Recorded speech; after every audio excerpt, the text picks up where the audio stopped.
Fala, meus queridos e queridas, muito bem-vindo a mais um vídeo aqui no canal do Guilherme Córdova. E hoje a gente vai estar falando sobre ações ON e PM, ou ordinárias e preferenciais. Qual é a diferença, qual é a melhor para o buy and hold? É uma dúvida que parece meio simples, mas muita gente tem dúvida até sobre units, né, que é as que tem o ticker 11 ali no final. Então, vamos falar sobre elas no vídeo de hoje, qual que faz mais sentido para o longo prazo. Então, editora, solta a vinheta.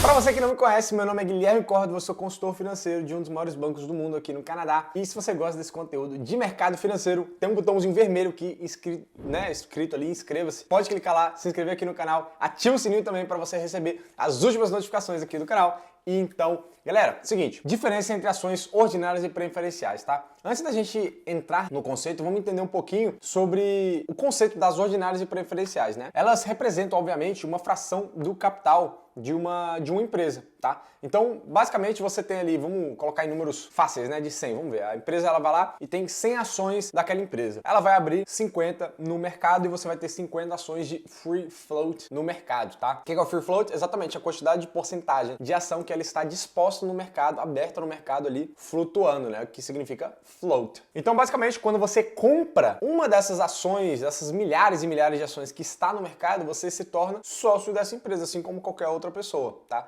Então, esse, de forma bem simples, é o conceito de ações. E, basicamente, quando você adquire alguma dessas ações no mercado, existem duas formas bem simples de você ganhar dinheiro com essa empresa, com essa ação. Uma, obviamente, é com a valorização da cota da ação, ou seja, a valorização do capital, ou ganho de capital também. Você já deve ter escutado alguns desses termos, principalmente na parte contábil. A outra é por forma de dividendos, tá? Então, quando a empresa ela lucra, quando ela tem os lucros que ela tem através da venda de produtos ou serviços, ela tem o lucro, tá? E esse lucro ela pode, por vezes, distribuir para os acionistas, ou ela pode reter esses lucros para reinvestir ou até recomprar ações da própria empresa. Então, vamos lá para as ações ordinárias ou ações ON. Elas têm o ticker número 3, então vai ser o número da ação e o número 3 no final, significa que elas são ordinárias. Qual é a vantagem maior, né, de você estar com as ações ordinárias? Basicamente, os controladores da empresa, quem controla a empresa, possuem ações ordinárias, porque ela dá direito a voto em assembleias, votação para presidente, várias coisas que vêm à votação que são relevantes para a empresa, tá? Então, quem é o controlador que vai ter o direito a voto? Obviamente que se você tiver 5 ações, os seus votos vão ser referentes a 5 ações, tá? Então, obviamente, quanto mais ações você tem, mais relevante é a sua posição. Agora, um lado bom, positivo também é que você vai estar do lado dos controladores, né? Então, você quer estar do lado de quem vai ganhar alguma coisa com a empresa, né? Você não quer estar do lado oposto do jogo. Então, eu acho que esse é um lado positivo. Mas, acima de tudo, você vai ter uma oportunidade de ter uma segurança maior, que é o que a gente chama de tag along. Dada a lei, né, brasileira, o tag along, né, nas empresas ordinárias, ela tem que ter no mínimo de 80% caso haja ali uma mudança societária, uma venda da controladoria da empresa, etc, com algo que o Elon Musk tentou fazer recentemente com a compra da Twitter, por exemplo. Então, sempre que tem uma pessoa tentando comprar ou empresa tentando comprar outra, isso é uma venda de controladoria. E aí você tem no mínimo de 80% referente ao valor que está sendo vendido. Várias empresas que têm só ações ordinárias, elas estão incluídas no novo mercado e elas têm um tag along de 100%, beleza? Então você vai receber 100% referente àquela venda. E te digo mais, se você acha que isso é besteira, tem muitas empresas na história da nossa bolsa de valores que foram vendidas por um preço X e o acionista que estava lá com preferenciais sem tag along tomaram no nabo e receberam perto de nada. Então, muito cuidado, galera, porque isso aqui é um fator que muita gente desconsidera, mas ele é muito importante no longo prazo. E por conta dessa característica, então, das ações ordinárias, as ações preferenciais, tá? Ela tem o oposto, ela não dá direito a voto e, como o nome sugere, você tem preferência aos dividendos, que pela lei você tem que receber no mínimo 10% a mais do que as ações ordinárias, beleza? Então muita gente também refere as ações preferenciais como você emprestar dinheiro para a empresa, basicamente dessa forma, você está emprestando dinheiro para a empresa. Isso, na verdade, ele é um fato que só acontece, tá? Ele só acontece na Bolsa Brasileira. Então, em mercados de ações mais desenvolvidos, como Estados Unidos, Canadá, etc., isso não existe, tá? Isso é uma mutreta brasileira e, obviamente, né, a gente sempre adaptando pro nosso jeitinho, porque isso não é algo comum em outras bolsas de valores, tá? Geralmente, só existe um tipo de ação, né? Classe A e tudo certo, é isso vamos para cima. Tem algumas empresas só que tem formas específicas, mas nada de preferência para dividendos ou ordinárias para voto, tá? Mas tem, por exemplo, a Google é a única que tem A, B e C, né? Que uma é para os seus funcionários que trabalham lá e têm as suas ações, outra é para quem para os controladores, né? Então para quem vai ter direito a voto, etc. E outra é só para quem não vai ter direito a voto e é tipo uma forma de preferencial. Mas é o único caso que eu consigo lembrar assim de cabeça que tem algo, de certa forma, parecido do que acontece muito comumente na Bolsa Brasileira, tá? Então essa é uma das grandes diferenças entre ON e PN. Se a ON, as ordinárias, são 3, a PN necessariamente todas elas são 4? Não. Significa que a PN, ela pode ser 4, 5, 6, 7 até a 10 ali, se eu não me engano. Então, a PN4 seria a classe A das preferenciais, a 5 seria a classe B das preferenciais, a 6 seria a classe C das preferenciais e assim sucessivamente. Espero que tenha feito sentido na sua cabeça, porque eu não consigo explicar de outra forma.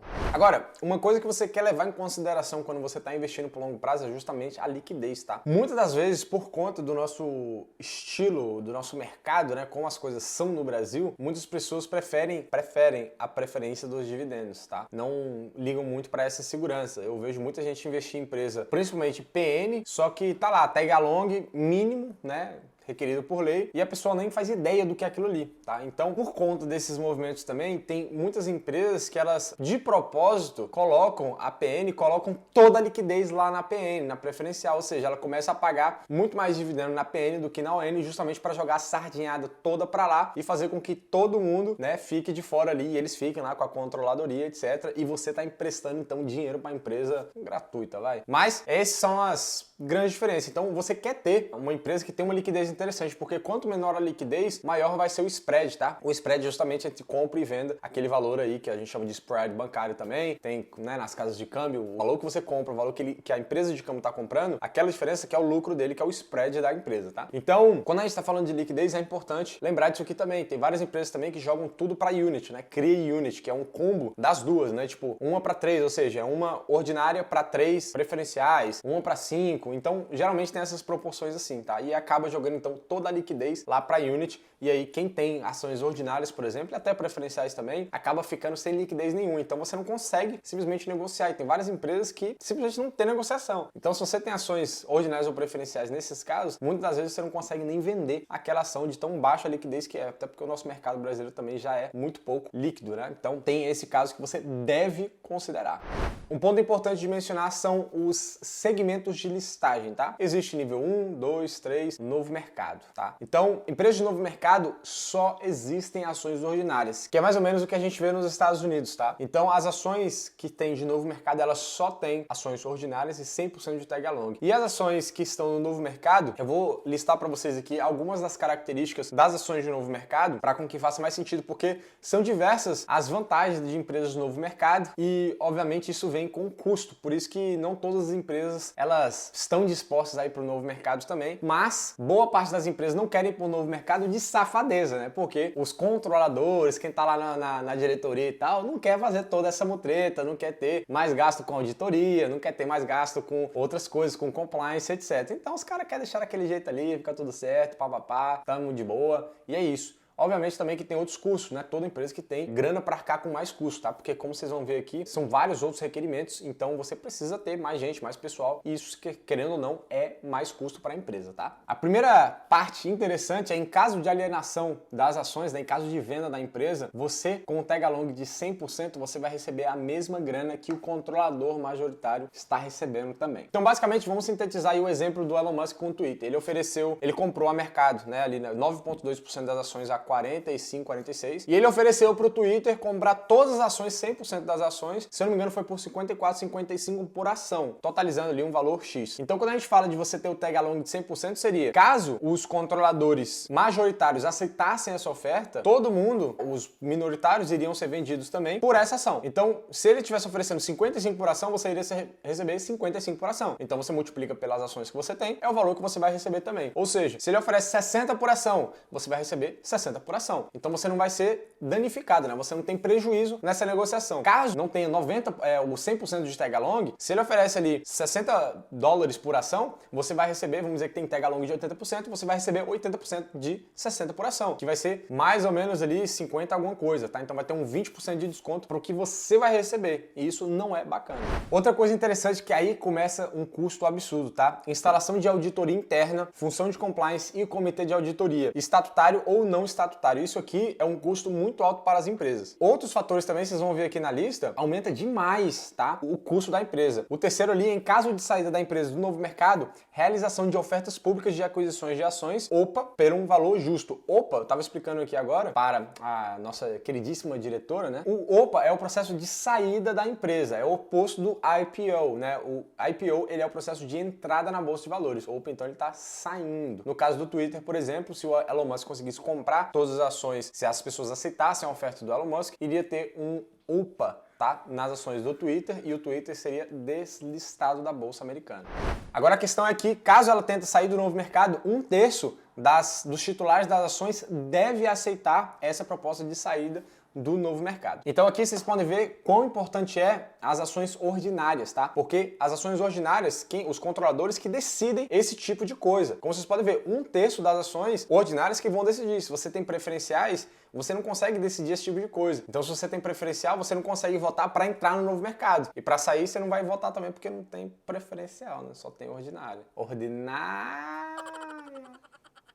E no conselho de administração, ele deve contemplar no mínimo 2 ou 20% dos conselheiros independentes, o que for maior, com um mandato de, no máximo, 2 anos, beleza? Outro fator também é a empresa se compromete a manter no mínimo 25% das ações em circulação, que é o que a gente falou no início do vídeo de free float, ou seja, 25% das ações totais dela tem que estar no mercado ali minimamente, ou seja, exigindo também um mínimo de liquidez por parte da empresa, ou 15% em caso de ADTV, Average Daily Trade Volume, superior a 25 milhões de reais. Ou seja, se a empresa tem mais de 25 milhões de reais de média de negociação, ela não precisa de ter 25% de free float, qual que for maior, beleza? A estruturação e a divulgação do processo de avaliação do conselho de administração, de seus comitês e da diretoria. Então presta atenção que aqui é importante, tá? Elaboração e divulgação de políticas de remuneração, indicação de membros do conselho de administração, seus comitês de assessoramento e diretoria estatutária, gerenciamento de riscos, transação com partes relacionadas, negociação de valores mobiliários com conteúdo mínimo, exceto para a política de remuneração. E os dois últimos ali são divulgação simultânea em inglês e português de fatos relevantes, informações sobre proventos e press releases de resultados, e por último, divulgação mensal das negociações com valores mobiliários de emissão da empresa pelos acionistas e controladores. Como vocês podem ver, então, tem vários outros custos. Tá? É por isso, um dos motivos, né? Não é por isso só, mas um dos motivos de que várias empresas não querem ir para o novo mercado. Você tem auditoria, tem compliance interno, você tem que fazer tradução, então você tem que contratar uma pessoa para traduzir todos os documentos da empresa, fazer os press releases, tem estruturação de divulgação dos resultados, tem várias coisas que a empresa tem que fazer, mas o custo principal, principalmente, é auditoria interna, função de compliance e comitê de auditoria. Cara, isso é muito custoso, tá? Então, esses são os pontos interessantes, tá? E pro longo prazo, faz mais sentido você ter uma empresa do novo mercado. Não tem como, galera. Como vocês puderam ver, as empresas que têm unit e preferencial, o acionista pode sofrer algum problema, caso a empresa seja venda, caso os controladores queiram fazer mutretas com apenas eles sendo beneficiados, tá? Porque ele não tá nem aí para os preferenciais e para as units, se não tem tag along, se não tem nenhum outro tipo de proteção, tá? Então, se você quer ser protegido, você tem que estar do lado ganhador, você tem que estar do lado dos controladores, tá? O controlador, ele não é controlador à toa. Se a preferencial fosse tão boa, ele estaria com as ações preferenciais, simples assim, tá? Eu acredito fortemente que no longo prazo, as ações ordinárias são muito mais interessantes e a título de curiosidade, para mim, nem deveria existir nem unit, nem preferencial. Deveriam ser todas ordinárias de qualquer forma, né? Passou da hora do Brasil tentar evoluir um pouquinho também, já que tivemos uma entrada muito grande de pessoas na bolsa de valores, passou da hora da gente evoluir e sair dessa sardinhada aí de preferencial e unit, tá? Deveriam ser todas ações puramente ordinárias e acabar com essa patetada aí de preferencial e unit. Meu nome é Guilherme Córdoba, tamo junto, valeu, um abraço, até a próxima.